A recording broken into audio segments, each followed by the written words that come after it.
За сайн байцгаана уу. Манай өнөөдрийн дугаараар агаарын бохирдол ба технологи сэдвээр ярилцах гэж байна. Өнөөдрийн дугаарт маань эрдэмтэн, мэрэгжилтэн, комедиан, залуу уран бүтээлч сууж байна. За тэгээд эрдэмтнээ танилцуулъя. Азия Батын Амар Баяр доктор, техникийн ухааны доктор, Токиогийн хөдөө аж ахуй ба технологийн их сургуулийг төгссөн. Мөсийн хэрэглээний шинжлэх ухаан инженерчлэлийн сургуулийн багш, дэд профессор, Progress in Photovoltaic буюу нарны зайн олон улсын сэтгүүл дээр өгүүлбэрүүд нь хэвлэгдэж байсан олон улсын одоо бүтээл бүхий эрдэмтэн байна. За дараагийнх маань мэрэгжилтэн оюун гэрэл, Мөнх хотын оюун гэрэл, хоньны носон агаар цэвэршүүлэгч хийдэг Эрифелт компани гүйцэтгэгч захирал, хамтран үүсгэн байгуулагч, төр хувийн хэвшил олон улсын хамтарсан 50 сая Америк долларын хөрөнгө оруулалт бүхий ногоон санг Монгол улсад байгуулах багт ажиллаж байсан. За Брит Монголиа төрийн бус байгуулахын бас үүсгэн байгуулагчдын нэг нь байна. За тэгээд комедиан Амрааг танихгүй хүн байхгүй бах. Тэгээд би одоо танилцуулах шаардлагагүй байх гэж бодож байна. За тэгээд дарахад буюу Instagram дээр Marx Filius нэрээр байдаг залуу уран бүтээлч, залуу үеийн төлөөлөл уншигч юм залуу байна. Миний нэг Instagram Amra Liberty гэж байгаа шүү. Amra Liberty. Instagram дээр дагаарай. Тий. Яс хэлж болох юм. Миний уран бүтээл. Уран бүтээл гэдэг нэрээр аам тий. За Amra доктор Instagram дээр байгаа юу? Instagram дээр байхгүй. Би чи яг баси барилгыг дэлгэрүүлэх гээл тэгээ эрчим хүчний хэмнэлттэй байшин гээл Facebook-ээр л их ярьдаг л. Тэр нь зөв. За пассив гээд Facebook дээр хайгаад үзээрэй байж магадгүй юм байна тэгээ. Аккаунт нэхгүй л тийм шүү дээ. Одоо залуус төрхийн тулд Instagram дээр. Instagram их гоё шүү дээ. Гоё зураг их үзнэ. Тэгээд гүйлгэж яах ч байсан. Тийм тэгээд өнөөдөр бас 3 амраад гарч байна тийм ээ. Тийм байна. Амдан үү? Тийм Амра доктор тэгээд би өөр Амра тэгээд агуу Амра комедиад орж байна тэгээд Болжин давхцсан өдөр байна гэж. За Амра давхцсан өдөр гэж. За тэгээд өнөөдрийн сэдэв маань агаарын бохирдол ба технологи гэдэг сэдэв байгаа. За тэгээд эхлээд Амрагаас асууя. Багтаа ер нь гадаа цасан дээр тоглож явуу тэр үед тоглодог байсан уу? Тэр үед гадаа ер нь агаар ямар байв? Тоглодог байсан. Тий, ер нь л намайг баг бахын л ер нь. Та нар дээр үе нэг 1970-аад оны үеинуудаа нэг тийм юу үзчихсэн нэг юм. Яг тэр үеийн юмд ингээд монтажлцсан нэг амар том өлгийтэй хүүхд ингээд хамж яваад цэцэрлэглүүг ороод ганган бүжгээ хийцгээ гэдэг дуу модуулаад тэрэн дээр ч гэсэн Улаанбаатар хот утаатай л харагдчихлээ юм бол манайх гэр оролт байдаг гэсэн. Тэгээд намайг баг бахын л утаатай л байдаг гэсэн шүү дээ. Ер нь бол тийм яг одоогийнхыг бодвол арай гайгүйсэн баг. Тэгэл 10 дугаар ангид ороход чинь би чи 2000 он. Ер нь 2000 оноос хойш л ер нь утаанаас салаагүй. Ер нь социализм үеч гэсэн ер нь жоох утаа бол байсан юм лээ. За 2000 оноос хойш төрсөн дарахтаас асуу. Тэр үед ер нь чи гадаа ер нь гарч утаагүй мэдэхгүй бах тий. Гэтэ намайг баг авахд арай гайгүйсэн юм шиг одоогийнхоос. Яг зөндөө байсан эсвэл чи нэг хүүх эсвэл ингээд яг манай үеийнхэн төрхтэй эсвэл тийм утаа өнөрлөх тийм дархлаатай болж төрөөд байна. Тийм утаа байсан. Юу санагдаад байд шүү дээ. Одоо 10 жил тахад ингээ өвөл гарангуут л шууд ингээл юм дүнсгэр угаасаа л тийм байд юм байл гэж боддог л хэлсэн шүү дээ. Та мэдээ. Тийм Амра доктор хэлэх баг. Юу гэдэг би бас геологч айлын хөлтөлтэй хөдөө энэ тэнэгээр их багтаа явдаг байсан. Тэгэл мэдээж би дарханд өссөн. Тэгээд дарханы одоо уулын чаргаар гулгана. Тэгэл цас өмстэй холилдол тэгээд нэг хайхтар тортог гайгүй л өгсөн. Хасанчийн урдталтаа ингээд үйлдвэрийн яамтай дулаанаас хасна урдталтаа. Тэгээд нөгөө салхин хойтлоос учраас цаашаа ерөнхийдөө цаашаа тортог нь явждаг байсан юм шиг байна. Тэгээд гэр хорооллын нөлөө бараг байдаг байсан. Тэгээд яг урдаасаа салхитай үедээ тортог орж ирдэг. Тиймэрхүү байсан. Тэгэхээр ер нь бол Улаанбаатарт тий ер нь оюутан болсноос хойш утаатай тий тулсан да тий. Тэгээ Улаанбаатар ер нь айгүй хэцүү газар байна гэж бодсон уу тэр нь? орж Аа ирээд. тийм тэглэг ах одоо ерөөсөө ойтон багч чинь автобусанд суугаад хамаатныхаа айл руу оройны хоолыг буутах гал явж байгаа чинь бас л оройд айхтар утаатай байдаг байлаа л да. Гэтэ ер нь бол даав хүрээ чинь те ингээд дээр үеийн л те баг дунд нь хүртэл байдаг те юм утаатай гэд хилэгдэл байсан бохоггүй. Тэг яг ерөнхийдөө жоохон юу гэдгийг энэ ч одоо сайенс гэдэг нэвтрүүлэг юм чинь те сайенс талаас нь ярих юм бол юу үстэй. Одоо бид нар чи өвөл тэг хамгийн гол нь ихч бай багч бай ингээд мэдээж одоо утаа яндан те зуух ашиглангууд утаагаар нь утаа маань хит хүүтэнд нэг хураад байгаа хөөхгүй. Манай энэ Улаанбаатар чинь 4 уулын те ингээд хөндийд байдаг. Тэгээд хит хүүтэн үед уул нь бол утаа чинь ингээд дээшээ явж явах хэрэгтэй шүү дээ. Тэгтэл ингээд хит хүүтэн байдлаас болоод утаа дээшээ явахгүй бүр доороо тунж үлддэг үтгдэл байгаа даахгүй. Тийм. Даарцсан юм шиг. Тэгэлцсэн юм шиг. Тэгээд Ховд аймгийн төв яг тийм байл шүү дээ. Баянгар ч гэсэн яг тийм. Яг ингээд аймгийнхаа төв дээр ингээд яг утаа нь хурцдаг юм бэл. Тэгээд та нар сайн анзааруул те дулааны цахилгаан станцын яндан чинь те ингээд яг тэр нөгөө нэг реверс үзэгдлийнх нь дээш нь ингээд тооцоолоод гаргацсан байдаг байхгүй. Дулаан цахилгаан станцын яндагийн утаа бол яг тэгж дарагдаж орж ирдэг байхгүй. Уулын орой дээрээс нөгөө яваад харахад те өглөө хайкинг хийгээд алхаж байгаад харахлаар илт ингээд ялгардаг штэ. Хар бид нар чинь хар те манан бүхээгийн дунд те хар тогоон дунд л амьдэрдэг штэ. Одоо тий инех Яа тийм тантал. Яаж гоё хошигшгоо. нэрээ бүр үнэхээр одоо бүр инээдэг үе шат руугаа орсон байна. Одоо ингээл нөгөө Бадруугны нөгөө Улаанбаатарын агаар магаар гээл дуу байдаг болохоор нэл дээр үед байгаагүй юм байл гэж бодсон.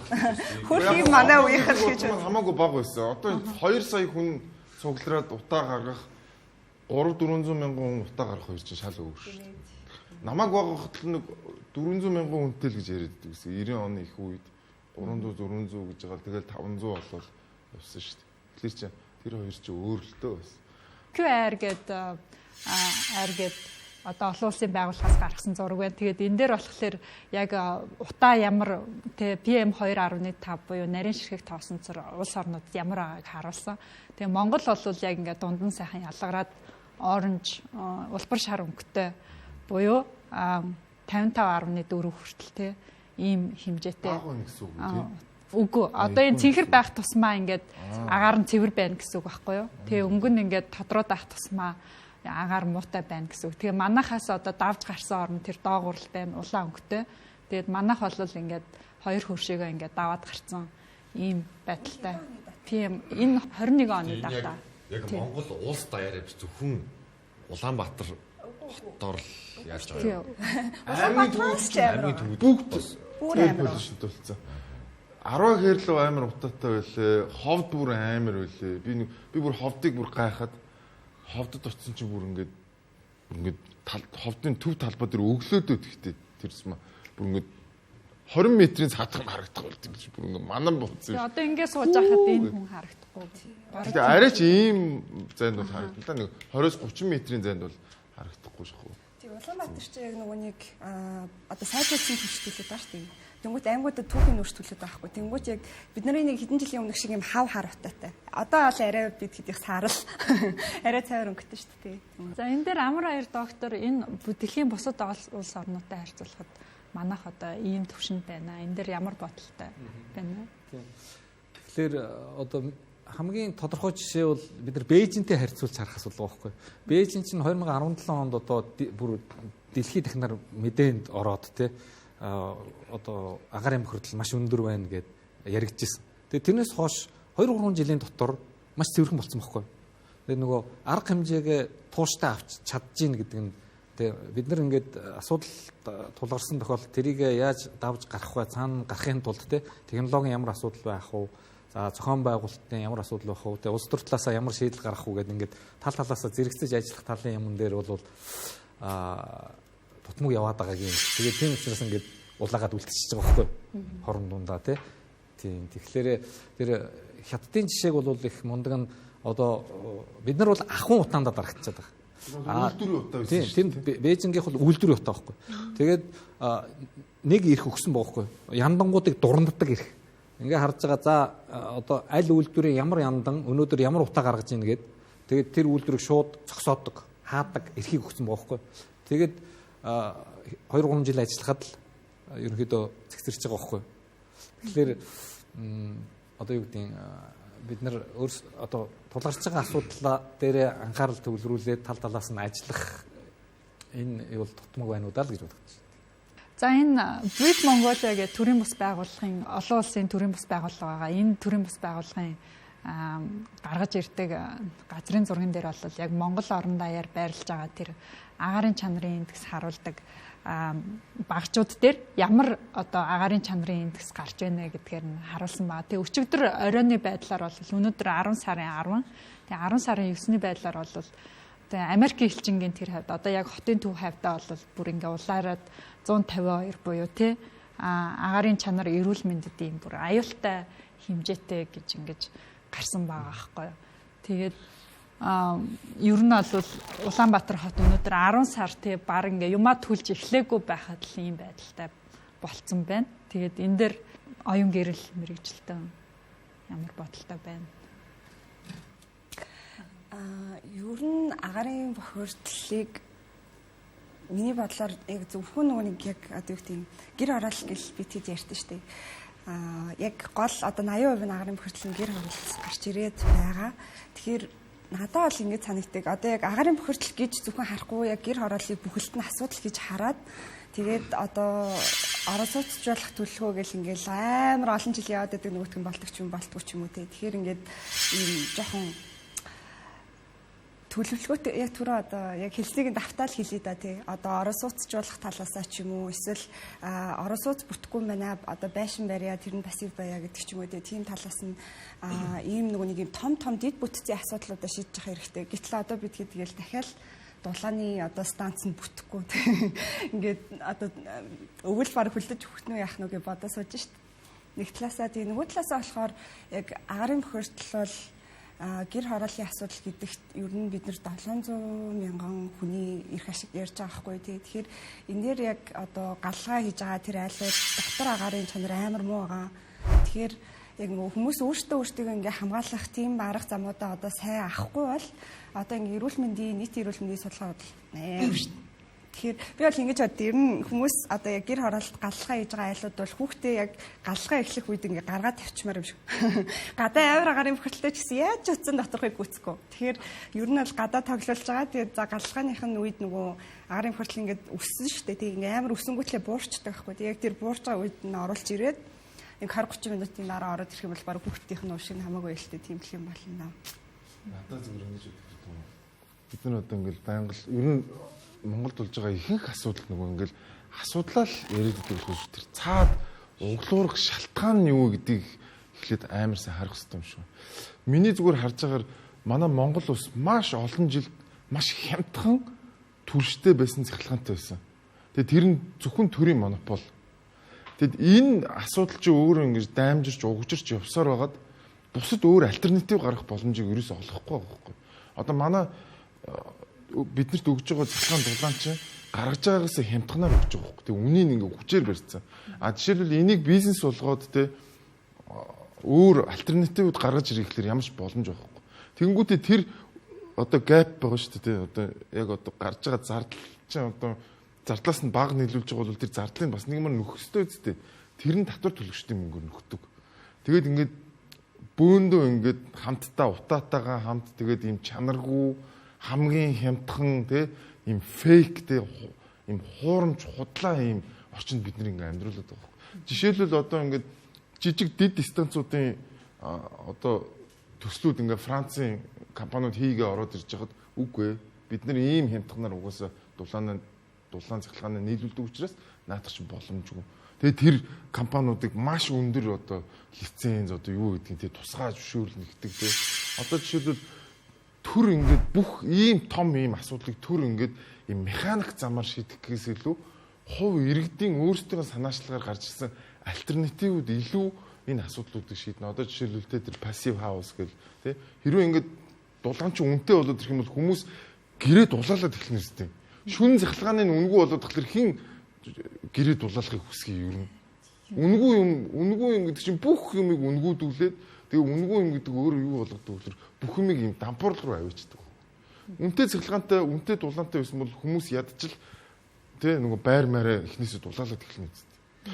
Тэгэхээр ерөөсө гол шалтгаан нь би одоо баг 2014 оноос хэлж байгаа нэг юм. Энэ бол Монголд байгаа үнгүй хямдхан цахилгааны одоо energy crisis-ийн симптом нь энэгээр гарч ирж байгаамаа. Одоо энэ energy crisis энэ жил бол бүр хүчтэй болох юм шиг. Нөгөө нэг додомдоод идэг гэсэн цахилгаан станцууд нь одоо баг сүүлдээ эвдэрхийн өмнө ирж явах шиг юм тий. Тэгэхээр ерөөсөө тийм л асуудал байгаа. Гол асуудал нь ерөөсөө л тэр. Тэгээ хэрвээ энэ үнийн чөлөөлөд альтернатив цахилгаан жижиг дэд станцууд ороод ирэх боломж байгаа байхгүй. Тэрийг ерөөсөө оруулж ирэхгүй. Тэгэл зөвхөн төр бүхнийг ингээл аваад төрөл ингээл хамгийн хямдхан цахилгааны хэлүүлж явах хэвээр. Тэгээ тэр цаанаа бол татвар төлөгчдийн мөнгө маш их хэмжээгээр өргөгдөж байгаа. Одоо сэргээх эрчим хүчгээл ярьж байсан. Одоо энэ эрчим хүчний компани бүгд хоорондоо өртөө хамгийн доод 1 тэрбумын өртөө. Тэгэл 20, 30, 100 тэрбумын өртөө болсон. Бүр ингээд бүр зүрийн сүлжээнд орцсон. Одоо ингээд нэр даалуу нураад унахад бэлэн болцсон байгаа байхгүй. Тэгээ энэ ингээд ийм юм болцсон гэдэг бүгд мэдчихэж байгаа зөв. Гэхдээ тэрийг хийхийг хүсдэг. Ягаад гэвэл цахилгааны үн нэмчихэл юм болвол биднийг дахиж сонгохгүй гэдэг нэг улс төрийн айцаасаа болоод бид нар утаатай тэгээд нэг юм хачин түршгээд нэг дахиад яг нөгөө асуудал дээр дахиад нэг шинэ асуудал авчирж нэмээд явчихж байгаа. Тэгэл дахиад нөгөө татвар төлөгчдийн мөнгөөр ингээл амар үр ашиггүй тэгэл хаа байсан өмнө гоёс авчраал ингээл тэр хооронд маш их хэмжээний байгалийн экологийн сүүл бий болгол ингээл ийм л хогийн тантай хийчихэд байж байгаа юм. Энерги эрчим хүчний чөлөөлөх, энерги эрчим хүчний үнийг чөлөөлөх гэдэг асуудал айгүй чухал байгаа. Тийм. Тэгээд энэ чинь бид нар яагаад штэ одоо жишээлбэл хөгжсөн орн Япон тий хөгжсөн орнд бол энерги эрчим хүчний асуудлыг дор бүрнээ шийддэг байхгүй. Бид нар бол ингээд төвлөрсөн халаалтаар шийддэг. Тэгээд энэ бол нөгөө нэг юуны социализмын үеийн хотыг хөгжүүлэх тий энэ төвлөрсөн халаалтын аргандаа бид нар одоо тэр чигээр явцсан байхгүй. Дулааны цахилгаан станц байна. Цахилгаанаа үйлдвэрлэн, дулаанаа үйлдвэрлэн, хотынхон одоо дулаан халуун партай байшинд амьдэрдэг тий. Тэгээд актив буюу тэр идэвхтэй дулаанаар галаар өрдөж, цахилгаанаар өрдөж одоо хүүтэн өвлөд давдаг арга байгаа байхгүй энэ арга. Тэгээд байшин барилга барихтаа нэг нэм дулаан алдагдал дээр нь санаа зовхгүй барьцдаг. Тэгээд цонхныхоо урд пар тавиал ингээд шидчихдэг ийм арга байгаад байгаа. Тэгтэл гэр хороолт төвлөрсөн халаалт хүрхгүй тий. Тэгтэл барилгаа болохоор яг тэр нэг хуучин аргаараа төвлөрсөн халаалт тавьдаг аргаараа байшингаа бариад ахаар чинь одоо бүр тий нүүрсээр дор бүрнээ зуухаар тий түүхийн нүүрсээр ингээд түлшээр өрдгөөсөөр аргаулчиход байгаа. Одоо эсрэгээрээ бүх юм эсрэгээр нь авихгүй болохгүй шүү дээ. Яг тэр хөгжиж байгаа орнууд шиг энерги эрчим хүчний асуудлыг аль болох дор бүрнээ шийдэж явахгүй бол одоо байгалийн Германд энерги эрчим хүчний үн 20 дахин нэмэгдчихлээ шүү дээ. Тэгээ энэ дайн одоо энэ геополитикийн нөхцөл байдал чинь маш хүнд болоод бид нар чинь өөрсдөө тэ дэлхийн хамгийн хүйтэн нийслэлд амьдарч байгаа байхгүй. Хүйтэн хотууд байна. Гэхдээ нийслэлээр нь ярих юм бол Улаанбаатар дэлхийд хамгийн хүйтэн. Тэг чинь бидний хамгийн хүнд нөхцөлд ажиллаж байгаа байхгүй. Одоо ингээд цас дуулын орой дээр хүйтэн нөхцөлд тэгээд тэнд эдийн засгийг хөгжүүлээд сайнсах амьдрах гэдэг байгаа байхгүй. Тэгэхээр бидний хамгийн том хязгаар бол яг энэ хүйтэн байхгүй. Тэг хүйтэн өвлөө яаж давах вэ гэдэг асуудал. Тэгээд тэрийг хямдхан эрчим хүчээр шийдэхлээр чинь ингээд утаан дадаргадаад юм болчиход байгаа. Тэгэхээр цахилгаан станц шинээр барьдаг бизнес тий ингээд эрчим хүчний компани хөрөнгө оруулалтаа хийгээд цаашаа бие дагаад явцдаг юм төвшөнд авчихгүй түрүүний тэр өрийн сүлжээгийн чинь ингэдэг байхгүй нэг 4-5 жил тутамд за та нар одоо ингээд энэс цаашаа сайхан ажиллана шүү гэд бидний татварын мөнгийг татаас аваад өгчдөг байхгүй тэр чинь бидний юун дээр ингээд ерөөсө харагдахгүй одоо цахилгааны төлбөр дээр харагддаггүй тэгтэл тэрэн дээр цахилгааны төлбөр дээр сэргээгт хэрчим хүчний дэмжих тариф гэдэг айгүй том байж идэг тэрийг харахаар аргагүй шүү дээ хэрэглэгч тэрийг хараад энэ би яагаад энэ төлөө төлөх ёстой юм бэ гэд боддог байхгүй. Тэгтэл тэр чинь олон улсын хөрөнгө оруулалттай яг аргагүй үүсгүүр тийм үнэтэй байх хэвээр авах хэвээр үнэн яг одоо шудраг үн тэнд байж байгаа. Тэгтэл нүүрсний тэр алдагдaltaй үн чинь далд тэрэн дээр харагдахгүй байхгүй. Бидний хуурч байгаа байхгүй. Яг үндэ тэр татаасны үнийг чинь хуваагаад тэн дээр нь авчираад ингээд тавиад тэнцвүүлж харуулах юм бол адилхан асуудал байхгүй юу? Илүү ч зардалтай байж магадгүй. Тэгээ дээрээс нь энэ тэгээ агаар орчнороор бохирдж байгаагаа тэгээ мөнгөн дүнээр үнэлэх юм бол энэ чинь маш том зардал гараад байгаа шүү дээ. Бид нэр ирээдүй хойчоо залуу үеэ амьсгалын зам өвчнгөөр ингээд нэрвж шүү дээ. Тэгээ энэ чинь маш том хүнд асуудал байхгүй. Одоо харин сайд нар өстө үнэхээр хэцүү байдалд ороод олон нийт зарлаад шүү дээ. За баларлаа шүү. Хөлдлөө шүү. Одоо манайх чи 2 3 хаан цахилгаан станц нэг нь хөлдөлтөг нэг байрны чинь бүгд байхгүй болж шүү дээ. Энэ нөгөө төвийн эрчим хүчний юуны чинь бас асуудалтай. Нөгөө станц нь эвдэрчүүл тэгэл бөөнөрөө багс удах байхгүй. Одоо уг нь өөрөөсөө ингээд альтернатив маягаар ингээд шийдсэн бол ингээд нэг нь унтрахад нөгөөх нь байж л байх хэрэгтэй байдал чинь. Тэгээд нэг 3 ч юм уу хитэн жийдэг дампуурх тэгэл нэг хэсэг нь бүр ингээд офтер байхгүй. Одоо ингээд эрчим хүчний асуудлыг шийднэ. Тэгээд агарын бохирдлыг шийдэхэд бол ингээд технологи хэрэгтэй гэж ярьж штэ. Тэгээд дарахтаас асууя. Ер нь чи яг энтэй холбоотой ямар технологи одоо чамд болно те танаа үеийнх нь танигдж эхэлж байна. Ер нь тийм юм чихэнд ч орж ирж байна уу? Тийм. Ер нь бол сая дөрнөөс хойш надад нэг л бодогдлоо л доо зүгээр. Бидрийг энэ албаар ингэж амьдруулад энэ юусоо шийдчих хангалттай боломж нөөц болцоо би бол хувьдаа байгаа гэж хараад байгаа байхгүй. Гэхдээ нэг албаар энэ юусоо нэг яг үндэ бидний үеийнх ингээл улс төрдөө санаа зовоол ч юм уу те ингээд байх уу яг үндэ шаардлагагүй байхгүй. Тэгсэн мөртлөө одоо анхаарахаас одоо ингээд аргагүй угаасаа бидний ингээд амьдрал ингээд тулаад ирсэн байна. Тийм. Хиднээс хамаахгүй юм бас байгаад байгаа байхгүй. Бид нар өөрсдөө яг уу те төгжрээтэй ингээд утаагаа өөрсдөө үсгээд ингээд асуудалтай юм шиг байгаа боловч жишээлбэл одоо ингээд энерги шимшний асуудлыг чинь ингээд олон янзын солонгорсон үүсгүүрээр хэрэгжилж явах хэрэгтэй. Бид нарт усан цахилгаан станц байж явах хэрэгтэй те. Бид нарт хийн газын цахилгаан станц байж явах хэрэгтэй. Тэгээ атомын цахилгаан станцыг ч гэсэн барьж чадвал барьчих хэрэгтэй. Тэгээд олон үүсгүүртэй ингээд сууж явах хэрэгтэй. Тэгээд усан цахилгаан станцыг жишээлбэл барих гээд ингээд үзэхлээр гадны нөлөөлөл орж ирээд ингээд барих боломжийг өгдөггүй те. Ингээд дэгээддэг, төслийг нураадаг, унагадаг аргатай байна шүү дээ. 5 дугаар цахилгаан станц ч гэсэн ингээд энэ тэнд очиод ингээд яваад байгаа нь бүтээгүй, яага бүтээгүй, төмөр зумтай яг адилхан байхгүй. Тэгэхээр бид нар ийм одоо гадны ийм хүнд нөхцөл тулгагдсан нөхцөл донд амьдарч байна. Энэ чинь одоо ингээд юу гэдэг нь бүр зүгээр нэг эсрэгээр нэх юм бол дайны төлөв байдал шиг л те хүнд нөхцөл амьдарч. Энэ дундаасаа бид нар яаж хичээж чармааж ийж те ингэж байгаа юм бол яах юм гэдэг их л те дайчин байж ийж одоо нөхцөл байдлаа ихаа цаана гарах хэрэгтэй бах те. Одоо богд уулан дээр гараад хотоо хардсан шүү дээ. Та нар бүгд л харж үзсэн бах те. Тэгээд харахад бол дээч санаа алдмаар л тийм дүр зураг харагддаг шүү дээ. Улаанбаатар ингээд би тэрийг яг ингээд бодохдоо яг бидний тэр тарих сэтгэл яг тийм байгаа. Тэр бол зүгээр нэг хиймэл юу юм тэгж утаа тэгж муухай харагдаж байгаа шиг хүний сэтгэлд одоо манай дээдчүүлийн тийм муухай бидний ерөөсөө дээд доод бүх хүний тийм сэтгэл тийм хард ортогтой болцсон юм шиг надад. Юу яд юм шүү. Би өөрөө нөгөө эрүүл мэндийн мэрэгчлэн үнэлтэй. Тийм нийгмийн эрүүл мэндийн доктор. Тэгээд яг утаа ч нөгөө хүний тархинд ингээд амар нөлөөлдөг шүү дээ. Тэгээ манай нөгөө энэ дээр байгаа хүмүүсийн бас тархинд нь нөлөөлөд тэгээ жоох ингээд шийдвэр гаргахт нь бас ингээд нөлөөлөд идэв болоо гэж бодоод. Миний зүгээр гол нь энэ утаанаас гарах чинь зүгээр үнэтэйг нүүр тулах байхгүй.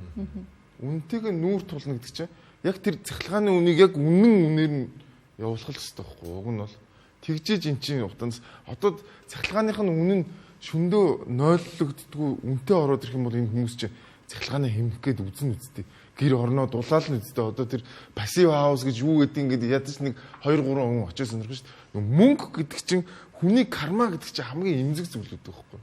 Хүний мөнгөтэй яриад эхлэнгүүд хүн ингээд аяандаа нөгөө байгалийнхаа инстинктээр ингээд гэр орноо дулаалаад гэсэн шийд болоод эхэлдэг байхгүй. Энэ хямдхан ийм юм өгж явахд ер нь хин пассив хаусыг сонирхох юм тийм үстэй. Шүн тэнэ тавиал хонч штэ тийм үстэй. Яг ийм үед тэгэхээр яг тэгээ дахиад нөгөө нэг учирсан асуудал нь юу болчиход байгаа хгүй тий. Ажилгүйд одоо тэгээ ялангуяа инфляцийн нэтэрэг айгүй хэцүү байна штэ. Би 3,000-аар авдаг байсан би чинь 9,500 болсон байна энэ. Ерөөсөө амьдрах айгүй хэцүү байгаа хгүй. Тэнгүүт яг одоо ингээ бүх юмний үн өсөд байгаа болохоор нүүрсний үнэтэй харьцуулахад одоо пассив байшинтай боллоо гэж бодоход миний урсгал зардал багасж байгаа гэдгийг ойлгоод ирэх юм бол хүмүүс бас уулна бас сонгохоор байгаа юм. Одоо жишээ нь бид хэд нөгөө тэр эрчим хүчний нэмэлттэй байшинг явуулангууд хасах 37 градуст ямар ч пар ахгүй. Тэгээ ингээд дулаахан байгаа хгүй. Тэнгүүд одоо лагер дээр байшинтай хүмүүс хүртэл очиж үзээд тэгээд одоо паргүй байна гэдэг чинь ийм байх штэ мүү гэж тэгж байгаа. Та илүү сайн байгаа. Гэхдээ ер нь тэр нөгөө одоо өвөлдөө ингээ ашигладаг байсан нүүрсний ч юм уу модны зардал бүхэлдээ ингээ байхгүй болно. Дээрээс нь үнс байхгүй болно гэдэг ч юм уу. Ингээ сайнлыг нь бол хүмүүс хараад байгаа юм. Боломжтой хүмүүс нь бол аваад байгаа юм. Тийм. Гэхдээ яг би тэгэл яг ногоон зээл мэйл оруулж ирээл ингээл хичээж л байна л та. Гэхдээ хангийнхаа үнийг чөлөөлөхгүй бол эндээс юу н гарахгүй л байх л та. Одоо ингээд пассив интергээд ярьж штэ тий. Тэгээ дарахтад юу адаг чинь пассив хаус маус гэхээр одоо юу юм бэ? Саний ярьж байгаагаар бол тийм дулаахан л байшин юм шиг л мэдээж төрч чинь. Яг үнэ. Тий, дулаахан тий. Гэхдээ тэр нь маш эко юм байна тий. Маш эко. Гэхдээ яг одоо ингээд технологийн асуудал ярьлаа шүү дээ. Бид нар ингээд асуудал байна. Бидний ингээд асуудалтай тулж байна.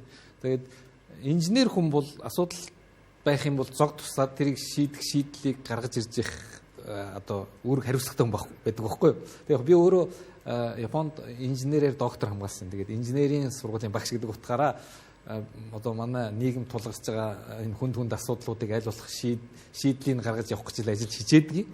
Тэгээд ямар үйл ажиллагаа хийж ирсэн бэ гэдгийг жоохон танилцуулъя. Эхлээд жишээлбэл хамгийн энгийн жишээ юу яасан бид нэр гэрийг дулаалж үтсэн байхгүй. Одоо бид нар чинь гэр хороолдох Монгол гэр хувийн орон сууцнд байгаа одоо 100-наас гарч байгаа утаанд 80% ингээд утаан орчны бохирдол орчод байгаа шүү дээ тий.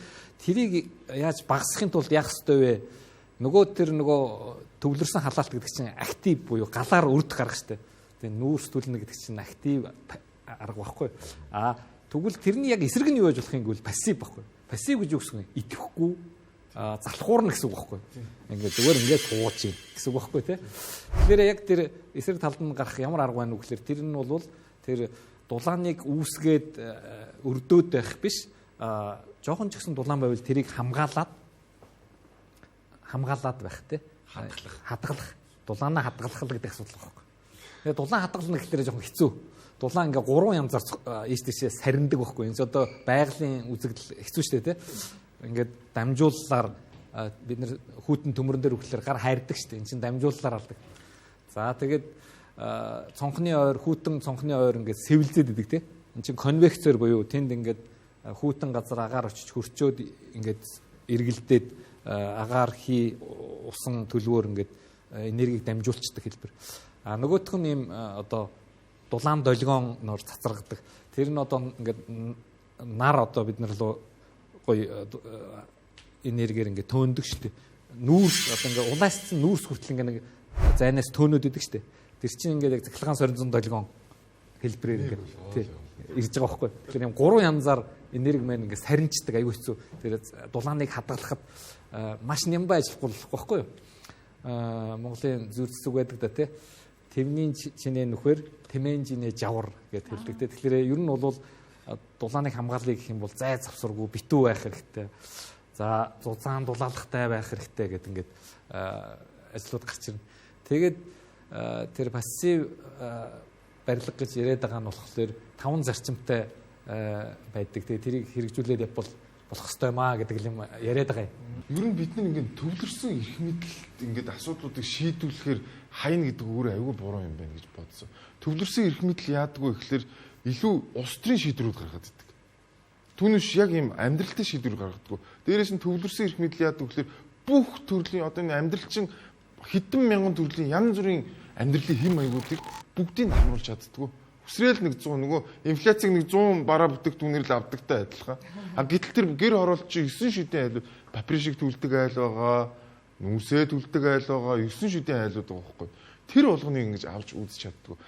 Юу авч үздэг вэ гэхээр альтернатив олон төрлийн олон их сурвалжууд жижиг төлөлт хийхлээр тэр чинь том хүрээндээ асуудлыг шийдчихдэг байхгүй. Бидний алдаа юу гэдэг вэ гэхээр яам бүгдийг хийх ёстой, төрөл хийх ёстой гэхлээр нөгөө улс төрчид гарцсан бүхнийг мэддэг улс төрч гэж байхгүй шүү дээ. Бүх юмыг ойлгодог. Яамны бүтэц одоо бид нар яам ямар төвшөнд байгаа гэдгийг одоо саяны өнгөрсөн 2-7 хоногийн асуудлаас бол харлаа шүү дээ. Яамны хүмүүс маань бол асуудлаа мэддгүй юм байна. Тэр бүх хэл одоо бүр ингээд нөгөө хүмүүсээ ялгуулан гадуурхсан үг хэрэгэлдэг юм ээ те. Хөрхий сайд нь хэлээгүй байхгүй юу? Чи яамныхаа хүмүүсээ хэлдэг үгийг л хэлсэн чи буруутал унчлаа шүү дээ. Тэр сангийн яам дээр юу болов те? Нэг бичлэг гаргаал яс те. Энд чинь нөгөө яам өөрөө бодлого гаргадаг газар чинь зүгээр танил тал хамаатан саднаа ажилд оруулдаг ийм бүтэц болцсон. Энчнээс том бодлого хүлээгээд хэрэггүй гэдгийг л харуулдаг. Тэгээ бид нар нөгөө нэг ингээд байнга нөгөөтгөндөө алгадуулж зодуулдаг мөртлөө тэрийг хизээ нэгэн цагт намайг зодгоо болгох та хизээ нэгэн цагт ухаантай болгох гэж хүлээгээд байгаа. Үгүй хизээч ухаантай болохгүй. Тэгэхээр бид нар юунд итгэж найдах хэрэгтэй вэ гэхээр хамгийн эхлээд бүх юма үнэн болго тий үнэн цахилгааны үн чи яг үнэндээ хэдий тий бид нар ер нь хідэн төгрөгний татаас өгөөд байгаа юм тий тэрнийхээ үнэн болгоод бид нар үнэнтэйгээ нүүр тулрах юм бол хүмүүс асуудлуудаа шийдэх гээд альтернатив арга хэмжээнүүдийг авнаа гэдэг л миний одоо бодож байгаа хамгийн том шийдэл бол тэр л. Түүнийш одоо яам маамыг хүлээгээд ямар ч тийм юу иргэн бүрдээ дор бүрнээ өөрийнхөө тэ одоо асуудлыг шийдээд явах хэрэгтэй байхгүй. Нөгөө асуудлаа бүгдээрээ дундын ойлголттой болох хэрэгтэй. Нэгдүгээр нөгөө эн чин агаар эмх хөрлөлч олон тал оролцсон шүү дээ. Бохирдлын үүсгэж байгаа тал байна. Бохирдлын хүртэж байгаа талууд байна. Бүгдээр хүртэж байна тий. Тэгээд тэрийг зохицуулах засаг төр гэж байна. Ингээд тал талын стейкхолдерууд буюу талууд байгаа байхгүй. Тэгээд тэрийг асуудлаа дундаа сайн ойлгоцчоод би энийг нь хийж, энийг нь хийх ёстой гэж тал талын ажлыг хийгээд тэгээ оролцож байгаа иргэдэн хүртэл өөрсдөө идэвхтэй байх хэрэгтэй байхгүй. За энэ нэгдсэн үндэсний байгууллагын хүүхдийн цангаас гаргасан ийм зөвлөмж байна л да. Тэгээд агаарын бохирдолд ямар шийдлүүд байна те. Тэгэл түрүүний ярьсан сэргээгт хэрчим хүчинд хөрөнгө оруулъя, хог хаягдлаа те. Тэгээд байр, орон сууцаа шийдээ.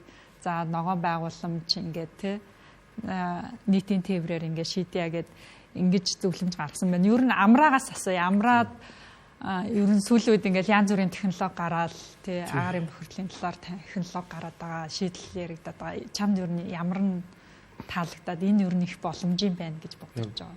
Би яг үннийг хэлэхэд бол илүү цөмийн цахилгаан станц уг нь барьчвал тий Монголд бол уг нь айгүй хямдхан маш их хүчээр тий цахилгаан гарах боломжтой мэн гэж бодож байгаа. Хоёрдугаарт яг би түрүүнээс хойш л яриад байгаа тийм ийм нэгдсэн төв ийм систем ерөөсөө буруу энэ чинь яг нөгөө социализм яваад үнэртэйд байгаа байхгүй юм чинь биш ээ. Өөрөө өөрсдөө халуалтаа шийддэг. Тэр хүмүүс чинь өөрөө өөртөө хийж байгаа юм чинь хамгийн хямдхан, хамгийн чанартай юмыг сонгоно шүү дээ. Түүнээс чинь ингээд хүн өөрөө өөртөө ингээд байнга дулаан алдагдуулж байгаа юм сонгохгүй байхгүй юу.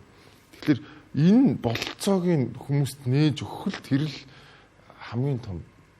Одоо ерөөсөө сүүлийн үед яригдж байгаа юм юу болж байна гэхээр энэ centralized power-ыг л одоо багасгая гэл те биткойн ч гараад ирж байна те ер нь бүхэл юм ингээд энэ нэг төвлөрсөн нэг эрх мэдлийг ерөөсөө ингээд салгах хэрэгтэй байна гэж одоо ингээд эн чин технологи өөрөө тийшээ явж штэ.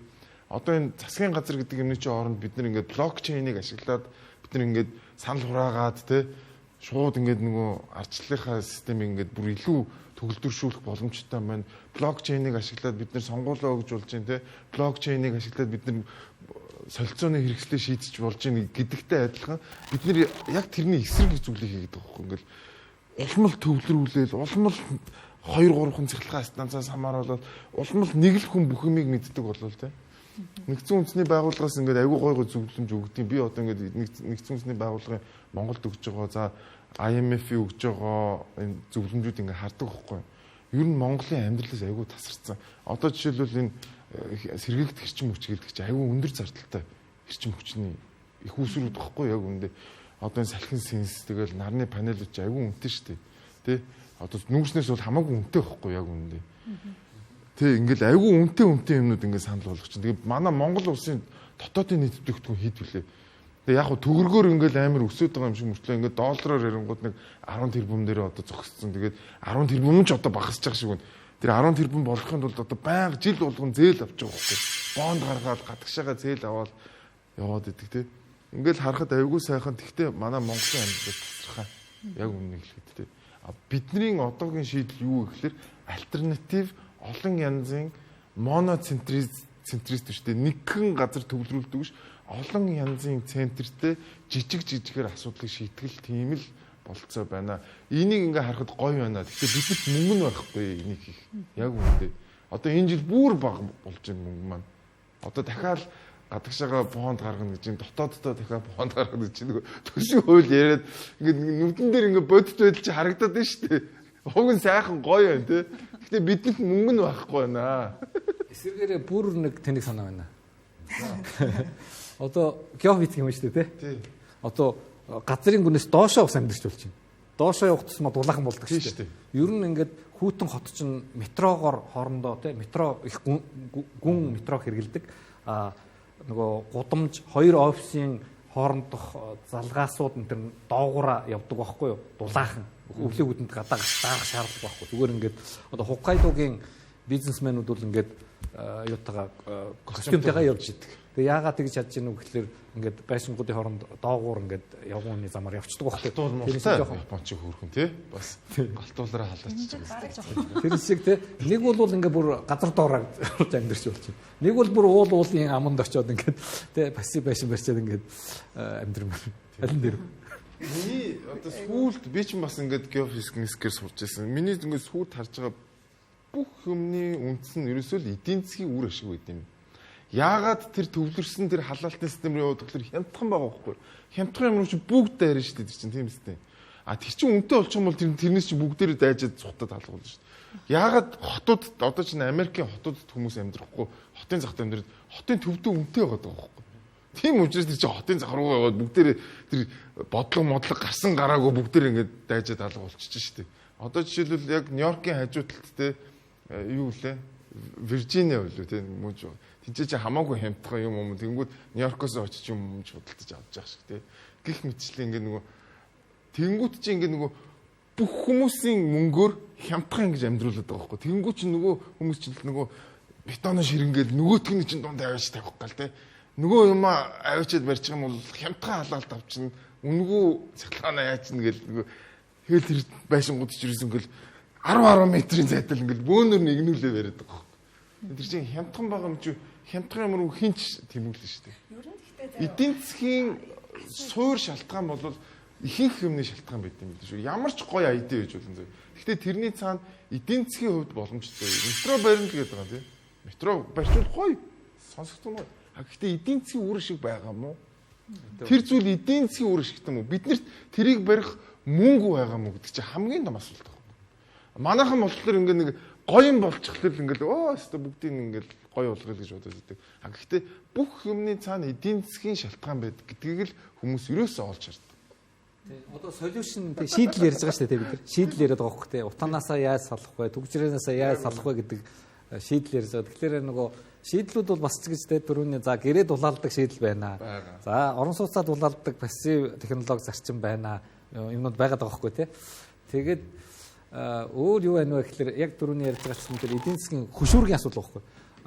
Одоо тэр арга солиушныг хоёр хувааж болно. Нэг нь ингээд хард буюу ингээд тий ингээд технологиор шийдэх асуудал. Нөгөөх нь шийдвэрээр тий ингээд дүрмээр ингээд тэр чин шийдвэр гаргана гэдэг чинь уул мөнгө зарахгүй асуудал шүү дээ тий. За бүгдээрээ ингэж амьдрья гэд шийдвэр улс төрийн шийдвэр гаргаад явчвал нэг бас болж байгаа байхгүй.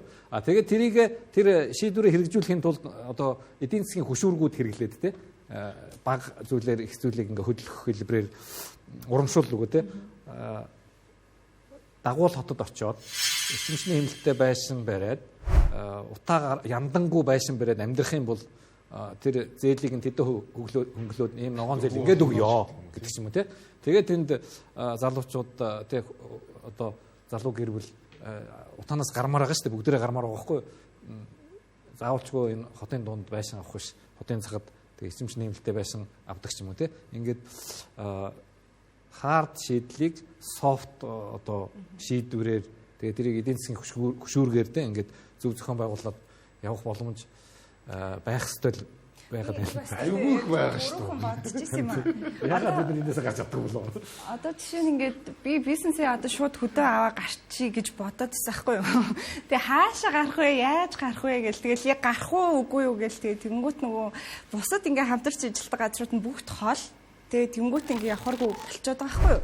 Гэхдээ яг ийм нөгөө нэг илгээлтийн эзэд лөө тий. Нэг юм сацийн үед нэг ингээд бүгдэр ингээд дашраад ингээд нэг өөр тийш явуулж маалж байсан шүү дээ. Тэрэн шиг ингээд орон нутгаа хөгжүүлэхэд нэг тийм харин тийм орон нутгаа хөгжүүлэх юм хум хийх. Одоо Улаанбаатар руу хит их мөнгө орчоод тэгээд дахиад нэмэл байгаа хгүй. Тэгэхээр ингээд орон нутаг руу мөнгөө ингээд жоохон таргаан байршуулад хуваарлаад тэгээд сайжруулах ингээд жоохон инкубатор шиг ингээд орхичмоор байгаа хгүй. Ер нь хотоо ингээд бүхэлд нь инкубатор гэж үзээд Өнөөдрийн дугаар маань ингээд төгсөх төгч байна. За тэгээд өнөөдрийн дугаараас ямар зүйлээ ойлгож авбаа, юу дүгнж хэлмээр энэ дарахтаа. Одоо амар л үнэхэр хэрэгтэй баг хаанд сонсож байгаагүй л тийм сайхан шийдлүүд бидэд тугн хөгжих боломж бүр нэрээ Тэнгэрийн одноос ч угна олон л байгаад байгаа юм байна. Тэгээд би нэг шоконд орчлоо л доо ингээд нэг нокаутанд ороод байна шүү дээ. Тийм. Шоконд орчихсон шүү. Тийм. Тэгээд яг улс орныг бол улс төрчид биш инженерүүд л хөгжүүлэх л ах л та. Ер нь хөгжүүлдэг л дээ ер нь тийм. Тэгээд энэ инновац энэ саний гоё технологиудаа сурах хэрэгтэй байна. Тэр хөгжүүлэх нь бас аянал болох зүйл. Тэргээр гоё боловсон хүчнүүдийг гоё бэлтгэж гарах. Тэр нь гоё дуртай болох хэрэгтэй юм байна. Тэгээд эдийн засгийн хувьд бас ингээд янз бүрийн асуудлуудыг зөв зохистой шийдэх хэрэгтэй юм байна. Тэгээд энийг бас улс төрчид бас үзээсэй. Үзээд ч арай хэрэгжүүлэхгүй дээ тэд. Тийм мэдчихэж байгаа тийм. Тэгээд за оюун гэрэл мэргэжлэнээс асууя. Өнөөдрийн дугаараас юу гэж хэлмээр. Тий яаж одоо технологич байсан гэсэн одоо тэр софт бүтцээсэн ч гэсэн яаж төвлөрсөн бус арга замаар хэрэгжүүлэх вэ гэдэг дээр бодлоо. Ер нь одоо яг зээл олоход ч гэсэн яг ийм асуудал байгаа хгүй юу? Одоо амны орон сууцыг баталгаажуулж чадахгүй. Одоо орон сууцыг бол комисс хүлээж авдаг. Тэнгүүт гэр хороолт ч юм уу орон сууц одоо амны орон сууцнэр баталгаажуулах технологи авдаг бүтц байдаг. Тэгээд тэр бүтцийг бас юм төвлөрсөн босоор шийдэх хэрэгтэй гэж би бодоод байгаа хгүй. Тэгээд одоо нэг зөвлөх үйлчлэг хийх гэдэг. Тэгээд тэрэн дээрээ л тэгэж бодоол байж юм да. За амраагаас асууя. Амраа өнөө юу бодогч байна? Би одоо нэг гол асуудал нь хамаг юм нэг улс төрийн шийдэл болчих. Тэгэд улс төрийн шийдэл гаргахдаа хүмүүс яаж гаргаад байгаа юм гэхээр хүний нөгөө хүсэл дээр нь тулгуулдаг тий. Гэс хямдхан үнгүү тий бүхнийг надаа өгөө гэдэг тэр сэтгэл зүйдээр нь тоглол. Тэгэл үнтэй болгочих юм бол нөгөөдөл нь уурлан тий. Яг тэрэн дээр тулгуурлаад ингээл энэ бүх одоо нийгмийн систем энэ бүх юм ингээд одоо нурааж байгаа байхгүй тий. Тэгээ бүх их мэдлэг өөрсдөн дээр авч. Би хийгээд нүүрсний чимийг манайх хийч. Төр хийчи. Төр хариуцчих гэл ингээл хамаг юм ингээл ерөөс бүгд цахилгаан станцын ч төр барьж идэг нөгөө шахмал төвчийн төр хийж идэг ингээд бүх юм ингээд улмал төвлөрөөл улмал яг л одоо орс шиг л болоод байна гэсэн үг шүү дээ. Тэгэд эрх мэдэл нэг газар ингээд хит их төвлөрөхлөөр юу болдгоо гэдгийг бол одоо бид нар харж байна. Маш их авилгалждаг. Дээрээс нь дандаа юм худлаа хийсвэр те ингээд асуудлуудыг ингээд бүгдийг ингээд дарчдаг. Тэгээд хин сая ярьж байна. Яаж энэ төвлөрлийг багасгах вэ гэдээ ярьж байна. Дэлхийд дээр нэг л олсон систем байгаа. Тэр бол энэ бүх зүйлийг чөлөөт зах зээлийн зарчмыг оруулахаас өөр ямар ч шийдэл байхгүй. Ингэж чөлөө зах зээл өөрөө бүх зүйлийг нөгөө эрх мэдлийг ингээд хувааж авч яадаг тийм ингээд компаниуд өөрсдөн дээр аваад. Үгүй би баян зүрхийн асуудлыг би шийдчихэ л та. Тэ. Тэгэд энэ дээрээс би орлого олъё л та. Тэ. Энтерпренеурууд асуудлыг шийддэг байхгүй. Асуудал байгаа газар энтерпренеур хүн ажиллаж идэг, толгойгоо ажилладаг. Яах гэж ихлээр тэр хүн ашиг олохын тулд үйл ажиллагаа явуулж идэг байхгүй. Олон энтерпренеурууд гараад ирэнгүүт юу болдог гэхлээр тийм чи өрсөлдөөн бий болдог. Өрсөлдөөн бий болохоор яадаг гэхлээр хамгийн ухаалаг, хамгийн хямдхан, хамгийн үр ашигтай санаанууд гарч идэг байхгүй. Тэгэхээр бид нар энэ рүү явах биш эсрэгээр буцаад нөгөө социалист нөгөө буцаад энэ Путин маягийн ийм юу руу л ингээл бүх юмыг нэг юм руу төвлөрүүлээ. Өө дарга минь та мэд яамныхан л асуудал шийдэж өг. Та нараас өөр мэдэх юм байхгүй. Бүх юмээ минь хямдхан болгож өг гэл ингээд. Тэгэл тэр ирээр одоо ингээд бид нар өнөөдөр хотоор үнгүй юм хамгийн үнэтэй байдаг. Өмнөхөө төлөөсөө бид нар өнөөдөр төлж байгаа. Хямдхан юмныхаа төлөөсөө төлж байгаа. Тэгэд энийг хэн хүссэн гэж яг телевиз үзээс сууж байгаа хямдхан юм авах дуртай хүмүүс. Энэ бүх зүйлийг чи гол шалтгааны төрийнхэн ч энэ хямдхан юм хүсдэг хүмүүс өөрсдөө энэ юмны шалтгаан баг. За амар баяр докторт. Яг уу бид нөгөө сэтгэлгээний өөрчлөлт хийх ёстой юм байна гэж бодож байгаа. Иргэн бүр дор бүрнээ те. Тэр хэцүү л дээ. Гэхдээ тэрийг хийж яг уу технологи шийдлүүд бол байна те. Гэхдээ тэрийг Монголынхоо цагуурт тохируулаад, Монголынхоо хэрэглээнд тохируулаад, Монгол инженерүүд өшөө дээр нь ажиллахгүй болвол те хятадд үйлдвэрсэн, дулаан цагуурт үйлдвэрсэн нарны коллекторыг Монгол авчираад хэрэглэх гэхлээр тэр сайн ажилддаг байхгүй. Тийм учраас Монголын инженерүүд Монголынхоо цагуурт одоо судалгаа хөгжүүлэлтийг хийж байнга ажиллаж явах хэрэгтэй. Яг тийм зүйлүүдийг хийж байна. Гэтэл хэрэглэгчид маань одоо өчигдөр би энэ дүнжин гар худалдааны төв дээр агаар орчны бохирдлыг бууруулах ногоон технологийн үзэсгэлэн гэдэг танах бас гарсан байсан. Би танай бүтээгдэхүүний чинь тэн дээр анх харсан. Гоё юм хийж байгаа байлаа шүү дээ, тий. Фильтр, хоньны носон фильтртэй агаар цэвэршүүлэгчийг хийж байгаа юм байлээ. Тэгээд гадаан нь 2 хоног нөгөө пассив байшингаа тавиад тайлбарлаад хүмүүс тайлбарлаад ингээд зогслоо. Тэгээд харж байхад бол ингэж байна. Дотор талд бол олон янзын халаагуурнууд зарж байгаа хгүй. Нөгөө актив хэрэгслүүд зараад байна шүү дээ. Тэгээд гаднаас орж иж байгаа хүмүүс болохоор нөгөө тэр халаагуур чи хаана байна гэдэг. Гэхдээ би актив юм яггүй би пассив юм тайлбарж өгч ийн гэдэг шал ондоо байна. Зарах юм байна уу байхгүй. Зүгээр таны ойлголтыг чи өөрчлөмөр байна гэдэг ингээд зогсон чинь. Үгүй чи одоо хаашаа юм бэ? Ийм болж байгаа байхгүй. Яг хөө тэгээд тэгэхээр нөгөө манайхан чи ингэж аахгүй. За одоо хүүтэн боллоо яадаг вүлээ. За одоо даарахгүйд бол яах вэ гэхээр халаагуур. За ямар халаагуур, аль халаагуур одоо шалны халаагуур уу, ямар халаагуур гоё энерги эрчимч хэмндэг халаагуур хаана байна гэд ингээд хайх гэдэг. Энэ сэтгэлгээ буруу байхгүй. Тэгээд зарж байгаа хүн ч гэсэн за манай халаагуур бол тэдэн метр квадратыг халаана гэдэг яриад байхгүй. Энэ бас буруу байхгүй. Бүгдээрээ буруу ойлгоо, буруу буруугаар сэтгээд буруу юм аваад буруу юм хэрэглээд байгаа байхгүй. Пассив барилга тухайн байшин чинь хэр одоо дулаан алдагдалтаагаас хамаарат тэр халаагуур хэдэн метр квадратыг халааж дийлэх үү дийлэхгүй гэдэг чинь шал ондоо байхгүй. Тэгэхээр дулаалга сайтай байшин дээр бол жижигхэн халаагуур тавьсан ч хүрэх ёстой байхгүй. Тэгтэл чинь бид нар эхнээсээ буруу ойлголттой. Зарж байгаа хэдэн метр квадратыг одоо халаанаа гэд хилээд зараад байна гэдэг чинь буруу байхгүй. Сэтгэлгээг өөрчлөх хэрэгтэй. Дулаанаа хамгаалъя гэд модонд орчод залуучууд бол ойлгоод байгаа байхгүй. Шийдвэр гаргаж байгаа мөнгөө төлж байгаа ахмад насныхан маань бас одоо өшөө тий хурдтай сэтгэлгээгээ өөрчлөхгүй болохгүй байна л гэж хэлмээр юм уу да.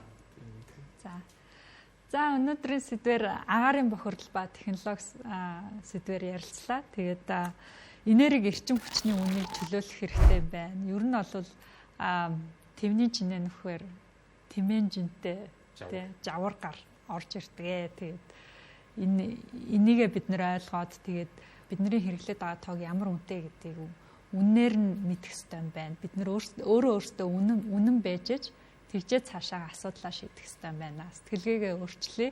Активаас пассив руу явцгаая гэж хэлмээр байна. За ингээд